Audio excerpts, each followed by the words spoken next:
And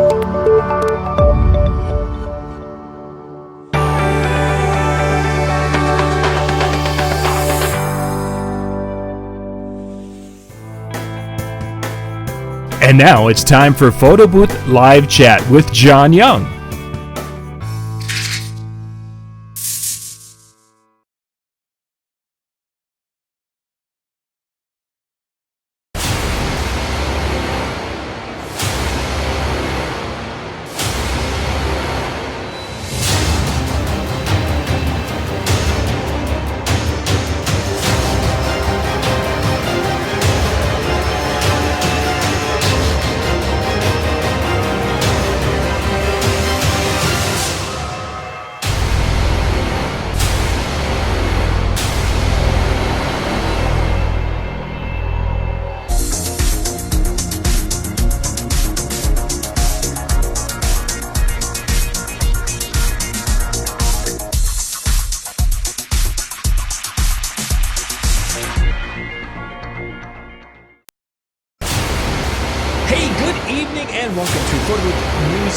PBN TV. It's Monday night. I'm John Young, your host, and tonight, Peter, we're going to talk about photo booth. We're going to talk about websites and content and SEO and anything else. Are you with me? I am here. It sounds like that's still playing in the background. It must be a window open. Grab that window and flip that over. How about now? Give me an audio there. Because we are live here, and I'm still hearing some of that back.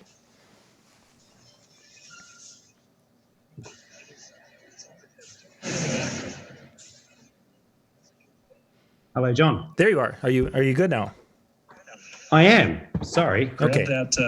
Grab that window. Oh, I'm still hearing. And flip that over.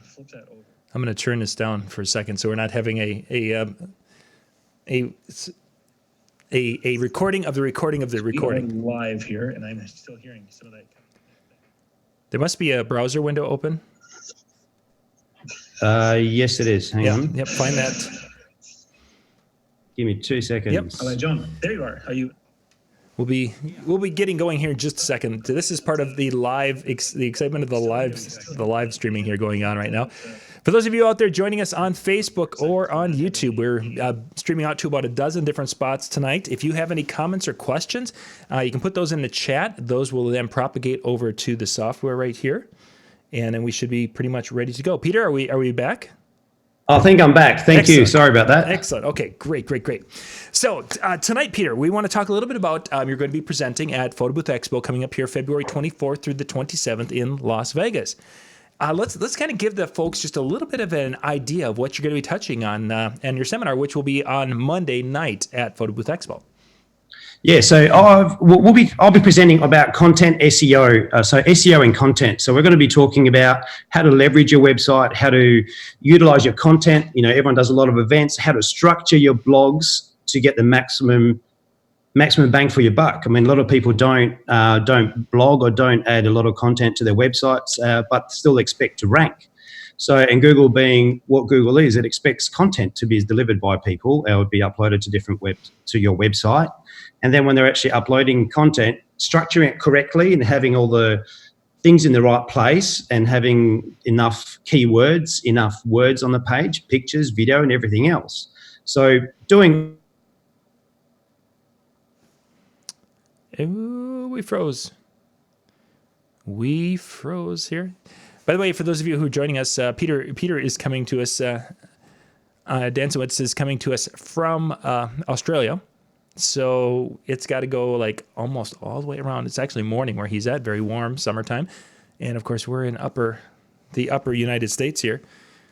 And we are much colder. So hopefully Peter will be able to bounce back with us while he's out. In the description of this video, you guys can go out there to, it's pbntv.com/live. No, excuse me, pbntv.com/tickets. Live gets you to this video.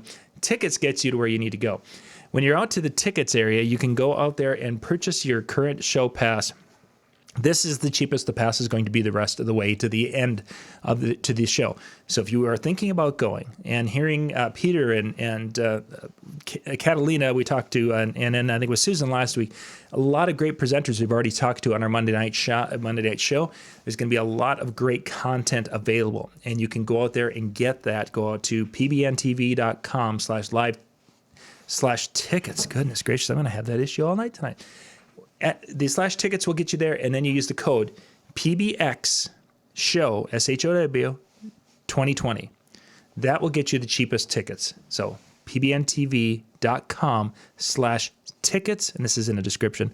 Then use that code, and that will get you there for this year's show. The show, educational content, runs Monday, Tuesday, Wednesday during PBX. This is Monday, starts at noon. It goes from noon until about 7 o'clock. Peter will actually be the final session on Monday. And there was a reason why Peter was going to be the last session, is because Peter, as he just started to tell you a little bit about his SEO and website and content and things, Peter's got a lot of things he wants to talk about in his time. He's going to probably go over the typical time that we're doing for seminars at Photo Booth Expo. So Peter might be going in a little bit later into the evening, and I believe it's on Monday. I don't know if it's Tuesday. I think it's Monday. So, but he's going to be the last one of the day. So that way he won't have to rush through his content, because he's going to be delivering a lot of gems and things for you. Day, you are definitely in the right place. You are. For those who are joining us tonight, I'm going to actually send this link out to the different channels. That way everyone has that in live chat. And hopefully Peter will be back with us here in just a couple of moments. Coming up at the end, I think Peter will be coming back.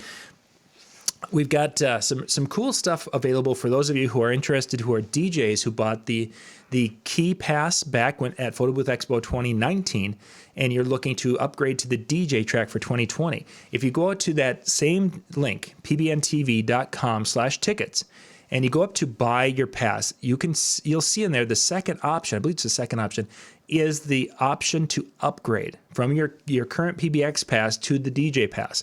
There are two different prices. The DJ pass is a little more expensive because we've got more speakers that are going to be coming in and doing some different things with that. So there's a little bit different cost between your two tickets, but you can upgrade from whatever you paid for your PBX pass. For some of you scored. You bought it at the show and you paid nickels for it, and congratulations. You're going to see, you guys have saved a lot. But you can go and upgrade, and I would recommend upgrading before Black Friday. There's going to be a really special promo going on for the DJ track on Black Friday, basically that Thursday, Friday, Saturday, and we'll talk about more of that on our DJ shows. But for those of you who are getting the PBX pass, Peter, you're going to be on stage, and I can't remember now as I've been talking here while when you bounced out. I don't know if you're going to be on Monday or Tuesday, because I think there's a party both nights. I think it's Monday. Yeah, I'm pretty sure it is on Monday afternoon, which is great. I'm looking forward to it. Yeah. So we lost you. You were talking about content and the idea that Google is looking for content. My first thought with that is what type of content is really important for those people who are wanting to do this, because they could start to maybe curate some of that content today to be ready when you give some advice in February. Yeah, absolutely. So Google's always looking for, Google, as you know, owns YouTube as well. So Google's always looking for text. Text is what it reads. And it's actually structuring your text correctly and having your title tags correctly, your first paragraph correctly, having everything in there. If you can embed a video in there, that'd be fantastic. So imagine going to an event and you went and your clients are looking, or your prospects are looking for a particular venue. So before they've even thought about a photo booth or a DJ. So wouldn't it be nice when they type in the venue name in there and events or past events that have happened in there, and one of your pages comes up and it's got a full description of what you do, how you do it, how much of a good time people have had in that particular venue. So when they come across, go, hey, great, here's an option for a DJ who's been at the venue, and here's potentially like a little video, and you can use your iPhone or your Samsung, record a bit about you, about the venue and about the party or whatever you've actually could have been a wedding that you've had there, so it'd be fantastic. Certainly that idea of having the tags and using the descriptive terms in a paragraph. are so critical. We've talked about that numerous times on other shows. What are you seeing is more effective now when it comes to a blog post? You mentioned, of course, YouTube and video, but do photos do as much or do enough to really focus on that, or should a person just basically just be shooting video and editing and dealing with it later? Oh, look, I reckon photos are still important. People still look at images as a search item. As you know, whenever you do a search, you've always got your other things you can search on. Should that be, just normal pages or pictures or video? But if you've got a blog post and you've got a great picture of the venue set up so someone can actually see the venue as well, that'd be fantastic. So you've got to have that in there. But then it's a matter of also naming it correctly and having the right text around it. So when you have your fundamentals in place, Google will reward you, and will reward you by ranking you. And that was exactly where I wanted you to go with that. Is just throwing a picture up that's named image, _47321. Oh, that's nothing. Not going to do. It means absolutely nothing. So the idea behind it is to have it named correctly and give it a title, give it a description, and give it an alt tag. And then Google will recognize, go, hey, this is an image that's important to this particular topic, and that topic could be the venue or even your keyword of photo booth hire Minnesota, for instance, or whatever city you're in at the time. How often, how difficult is it for a average person to be able to go and put together a web page and a blog and be able to create something that's going to have a decent SEO compared to hiring someone to do it for you? Well, hiring someone to do it is obviously easier, but it also costs you money. But you're also taking away the aspect of having that content being personalized to you and representing your personality and your brand. So having yourself writing the content is actually probably more advisable. But the key thing about it is to ensure that you have enough content on that web page as well, on the blog post that you've actually uploaded. These days, having a 200-word page isn't going to be enough, isn't going to cut it, because someone else is going to have a lot more content, a lot more descriptive, a lot more finite to the topic that someone's actually searching for. So Google's always weighing up, one page versus another page. And it's going, okay, well, this page's got a lot more content, it's got pictures, it's got videos, it's got bullet points, it's got descriptives and everything else around that. And then this page only got, a smidgen amount of content and a picture. So naturally that one's going to outrank this other little thin page which you've got on your page, on your website. So more content is more content. It's definitely worth adding in as much as possible. So that was content within a blog post, but now let's is there a reward for having more content, more blog posts? So if I have a website that has 50 posts, or if I have one that has 250, is one going to get more Google love than the other? Technically, I'd say yes, because you've got a lot more content that's talking about the topic, but you've got to be careful that you're not overloading your website with the same keyword continuously over and over and over again. I see keyword stuffing all the time. That's the technical word for it. So we're trying to avoid that as much as possible. So well-structured content and having your site also built horizontally well, that makes all the difference to you. So more content is definitely more content. I mean, massive websites outrank small websites, but I've seen small websites, with a handful of pages outrank big websites because they're more precise and more defined and more on topic to what someone's searching for. And these days, people aren't just typing photo booth hire something. They'll have photo booth hire with, a particular type of photo booth hire, or they'll have, they're after a particular theme, or they'll be looking at various keywords. So I'll be looking at the long tail words, the words that are a lot more generic, and build up your infrastructure of all your content on your website, which is fantastic. And people don't think about that very often, to add value to their clients and inform them, educate them, and show them what you're capable of doing and all the venues, all the places and the types of hires you've done. Well, for instance, us, because I run a photo booth company, as you know, so we'll take photos of every single job that we do. We'll do little video highlights so you can have a look at that. So, and those video highlights are maybe 1 to 3 minute highlights from the day. And it's just literally us running around with an iPhone, but we'll put this into a gimbal, which costs $150 or thereabouts. Right. And we'll do that and we'll edit it on the phone, and people just love it. And the other, people love it. Google loves it. And our customers love it, because then they've got a moving experience of how much fun people have had in the photo booth. Nice. Nice. Yeah. And So quick the and answer instant. is more content's definitely more, but being precise and having the content structured correctly is probably the critical factor here. A lot of people just write stuff, not actually considering I need to have my keywords in my title tags in the first paragraph and where it is in your paragraph. Make sure it sounds like, good proper English, not just jargon, words thrown on a page. And then include include a image in there and some sort of video. Google's going to reward you for that, which is awesome. Yeah, that's what you're after. You mentioned stuffing earlier, and that people were stuffing their pages. Or I don't remember if I heard that right. Yeah. Yeah. Yeah. So keyword stuffing is when you say want to optimize for, say, photo booth New York, for instance, and you just put photo booth New York on a page so many times where it becomes almost aggressive and abusive. And Google wants to keep you writing or providing content in the natural way. In the old days, we're talking 10 years ago, you could put a keyword on a page many, many times and Google will think, hey, this is fantastic. But these days, Google will actually probably not penalize you, but it definitely won't reward you for, or won't won't provide your page in results if you've done a whole bunch of keyword stuffing. So you've got to sort of keep within the lower percentage of natural English usage of that keyword.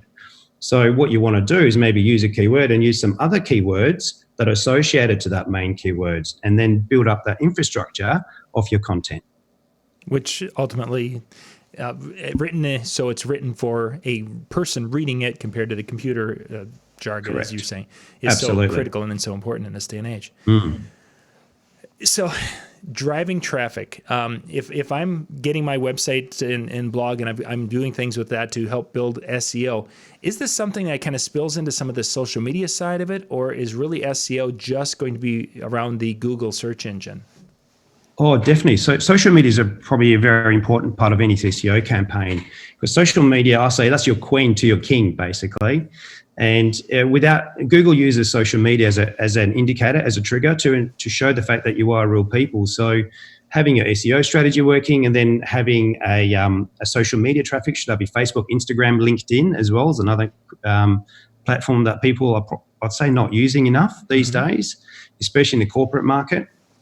And don't forget, people who might hire you for a private event do have a professional profile. So if they can see you on LinkedIn as well, will be fantastic. And Google also, everyone looks at Google Analytics. You can see your social traffic coming through there. Right. Google also looks at that and goes, okay, this guy is actually, or this company is actually a decent and a good company because it's getting traffic from social media. So I'll recommend everyone to use social media as a supporting tool for your SEO campaign. And, but people to social media go for entertainment. But when you go to Google and do a search for something, you're at decision-making process and you're doing research. Yeah, very, very often that's indeed the case. And maybe we can get to that point of being able to hire. Ease of being able to flow through one's website and ease of navigating. Goodness gracious. How important is that in today's world, or is it something that just the long one page thing is going to be a more effective thing than links and navigating here and there? Yeah, look, I think there's a lot to say for a single page website, and especially when most traffic these days, around 50% plus of traffic's coming through on mobile devices. To have a single scrolling page, I think from a user perspective is important. Google also looks at user perspective and how easy your website is to use, right, to navigate and use.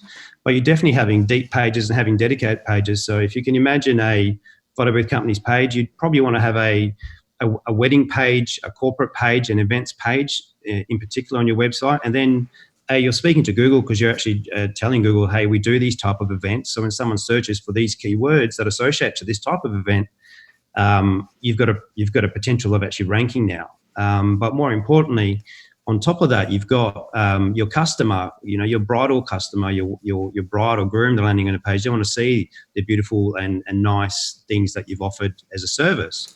As on a corporate perspective, they're probably not on the same visual aspect. They want to be able to see more corporate events that you've done that you can cater for their market. So, which I think is fantastic. So, having a really good front page is important and answer all the questions and having your key things. And I think everyone can contest and say that 80% of the traffic comes from 3 or 4 things that they offer. as a photo booth operator. And if you can just put that at the top at the beginning, so when someone lands on your page, they go, oh great, this is what I can do. Bang, they've got their answer pretty quickly straight away. They can land on that particular page, and then you're speaking to them directly, and then they're more likely to convert rather than from a general page. Nice. Peter, from your perspective, before we went on the air, gang, we were talking a little bit about some of the area in which Peter covers, and he covers a very vast area with his photo booth business. What part of your website has been one of those little secret things, or one of those little pieces that has given you that return and given you that traffic that you've been after, that maybe a lot of people aren't aware of? Yeah, look, I do quite a bit in country. As everyone knows, Australia is quite large, and I cover the western part, pretty much from north to south. And I do have the privilege of flying up north quite a bit and going down south to the wine regions, and which is like a big wedding area in WA. So that's been fantastic. But what I've started doing is actually concentrating on the areas and the vineyards and the towns. So I'll have a page on a town that I've serviced before in the past, and I'll write my blog post, or write a page on that I service that area. And when people search for that particular suburb or town or area, one of my pages will rank for it, which is fantastic. So when they rank and they go, hey, this company's been here, I'm going to fill out his form, and all of a sudden I've got their contact details and I can speak to them.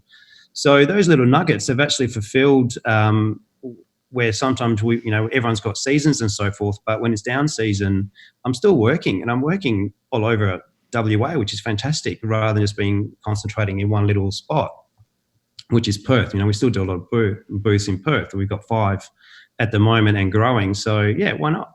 So sure. That's probably been one of the key things, and also concentrating on venues. Venues, I think, is important because people do hire a venue before they hire you. So if you can be at the forefront of someone's mind, that's probably pretty important as well when they're doing their research. So if you can optimize a page for that venue or the town itself, it'll yield continuously. It will just keep coming back and back, because once the page is done, it's pretty much there. You can update it and add new blog posts or other events that you've done in the area. So you're keeping your content fresh, which is another important factor for Google as well. So if you can keep your content fresh, keep updating it, that'll be fantastic. You'll get rewarded for it, no doubt. Now, that was my next question, is updating it. Now, of course, adding new blog posts is one thing, but what about if you did a wedding in Perth and you did about it at this particular venue? Do you go back and ever tweak or edit that particular blog post? Absolutely. Okay. Yes, absolutely. What kind of changes would be acceptable or without going too far? So you just cut out there. What changes? What kind of changes would a person possibly make in editing that blog post, beyond typos, obviously? But is there some point where you could go make too many changes and that blog post may not have its Google ranking anymore? What's your thoughts with that? Oh, look, if you keep your structure similar and you update it, maybe add new events or new links or new blog posts that you've done on a particular topic. So in that example, if you had, say, a page on a photo booth hire weddings and you had some links to blog posts that you've done or events that you've done, and you change those around, that's fantastic. Sure. Or if you change one of the paragraphs in there, that's not going to make you're not going to make any waves. You're not going to have any negative effects on that, unless you're removing words and making your content shorter and removing or changing the topic altogether. Google's not going to get confused. He'll reward you for it. So the more you can have on there, and if you want to vary the content around a bit, that's fantastic. If you want to change the images, then it's not going to hurt you. It'll probably have a positive effect on you. A key thing you can do is go into Google and do a search on a particular venue and have a look and see what images do rank. And if one of your images ranks, that means you've done some pretty good work. Sure. And of course, if you're doing that search and research and find that nothing of yours ranks, but three other things rank, it's just nothing wrong with going and looking and modeling a little bit after what's being successful in that market. Oh, yeah, look, getting ideas from other websites is fantastic, because obviously the other company that's actually ranking have actually done the research and done the work to acknowledge and go, okay, we're going to invest our time and effort into getting a really good blog post and want to have this image ranking. And it's just simple as looking at that, going, okay, these guys are ranking. What are they doing that's well? And what do I do? Mm-hmm. But a big no-no, don't copy someone else's content. So never do that, because Google will definitely penalize you for it, or definitely won't reward you for it. So you definitely don't want to do that. But getting ideas in particular with structure, you'll find that it's actually quite beneficial to look at and do your research and see who's ranking on there and getting ideas from them. So I highly recommend that. And we all do that as SEO people. For one of the first things we do once we've got our bucket of keywords we want to work with is that we start looking at what's the competition doing? And ultimately, it becomes a cat and mouse game. Certainly, yeah. Trying to learn and grow and beat them to the punch to some extent. Yeah, exactly. Peter, in the presentation, are you going to be talking about different tools that will help a person when you're going to evaluate for SEO? Yeah, absolutely. And there is a massive amount of tools you can use and tools for different things. And there are tools that you can use that are free and there are tools that you can pay for. And it's up to you how aggressive you're going to be, and depends what sort of tool you want to use or how fine-tune you want to have your content and your website with regard to SEO and rankings. You know, you've got tools that help you work out your keywords. You've got tools that help you work out and track your positioning all the time. So the moment you have any adjustments, should be positive or negative, you'll be able to see that, and you can see a roadmap and a little linear path as far as where you're going with it. So tools are important to use. I find someone who's just a DIY SEO person for their own company, they may just be able to manually go in and have a look at stuff, but there's some great free tools they can use. And I'll definitely be sharing all of those during the presentation. So can you just, is there one that you could share here for someone out there who's has no idea of what kind of tools are out there or what they could do for them? Is there one that kind of stands out that'd be a good starter for them to look at? Oh, look, a really popular one is SEMrush, which is SEMrush.com. I'm not affiliated. I get nothing out of this. I'm happy, but it's one of the tools that we use. Mm-hmm. It's very easy. I've actually passed that tool to quite a few of my clients to use so they can monitor themselves. They've got some basic features they can utilize on there to track themselves, see themselves, and give them some pointers as far as what they can do to improve a page. Nice. And look at their competition. And then as you sort of grow and you want to get more features, you can then start paying for their software. But that's one that I would recommend. It's very well built and it's very well supported. So they've got a great team behind them. Excellent. Peter, you were saying now you guys are developing a website that is going to have some different resources out there available. Can you kind of give us a little sneak peek of what that website's going to be entailing here in a couple of weeks? Yeah, so my good website at the moment is pretty much got a splash page because we're launching a new one. We've had we're doing some work on it, a little bit behind on it, to be honest. So that's coming through. So we'll be launching a training course as well on there and some free offerings on there as well. So basically people will be able to go in there and get at least some sort of a structure, get some checklists to ensure that the basics of their website is actually structured correctly, and you've got your content in the right place, and you're doing the right things, as well as some resources and links to tools. And then if you want to have more intense sort of training, you can then sort of look at our education program, and then you can sort of go through that and we can carry you through the various steps involved to actually have a successful website in Google. Excellent. Peter, what's the URL? Because I'm going to put this into the chat for all of the channels or all the videos out there. So all you have to do is go over to the chat and it will be there. What's that domain so we can add that? So it's www.goodgood.com.au. So good twice, basically. Goodgood. What is it? .com.au. Oops.au. Perfect. Okay, so that is in the chat. You guys can go if you want to bookmark that, or if you're going to be watching this afterwards, check back after what would be the United States Thanksgiving, a couple of weeks, and hopefully Peter's going to have it ready to roll because it's next on his schedule of things to do. Yeah, ever-growing list. Isn't that something? Oh, good stuff. So Photo Booth Expo is coming up February 24th through the 27th in Las Vegas. We're at the South Point Casino in Las Vegas. You guys can check that out. You go out to photoboothexpo.com. That's going to be the full show page with all the different speakers and things you can check out there. Then if you want to get your pass, go to a quick link. You can go from the Photo Booth Expo side, click there, and that'll take you to the tickets. But if you just want to go to the ticket area, pbntv.com/tickets is a direct link right to the ticket place. Enter PBX Show 2020, PBX SHOW 2020. That's the discount code. That will get you the cheapest price on tickets today. And that will get you into the door. That'll get you into Peter's session. All of the educational content on the photo booth side and the exhibit hall, the largest exhibit hall in the mobile entertainment world, is at Photo Booth Expo 2020. So we're really excited to be there. Peter, I want to thank you for being with tonight. One before we leave tonight, looking ahead into Vegas, what's kind of going to be the highlight for you as you look ahead into Vegas as we're getting ready for that? Oh, I'm really, really looking forward to the training session. I'm really looking to the seminar that I'll be conducting, obviously as a highlight personally as well. I think that'll be fantastic, and sort of sharing the knowledge and information. But the main thing is I'm really looking at everyone joining together. I love the whole concept that obviously it's been created, and I'm really, really, really looking forward to meeting as many people as possible and being educated to see what else is out there in the market, because I think the market's, fantastic. And we love this game. We love being in it. We love being in the business. We've been doing it for many, many years, and there's so much growth, and technology is always changing. So, we're really looking forward to the people and what's on offer. So looking forward to it. Yeah, it should be a great time. Once again, you can go out to photoboothexpo.com and check everything out, and we will hopefully see you in February. Peter, thank you for being on with me tonight. Thank you very much. Thanks for having me. I really appreciate it. Yep. And thank you guys for watching. We will catch you, next Monday night. We'll be back with our next show. We've got Wednesday. We're taking off this week. So good night, everybody.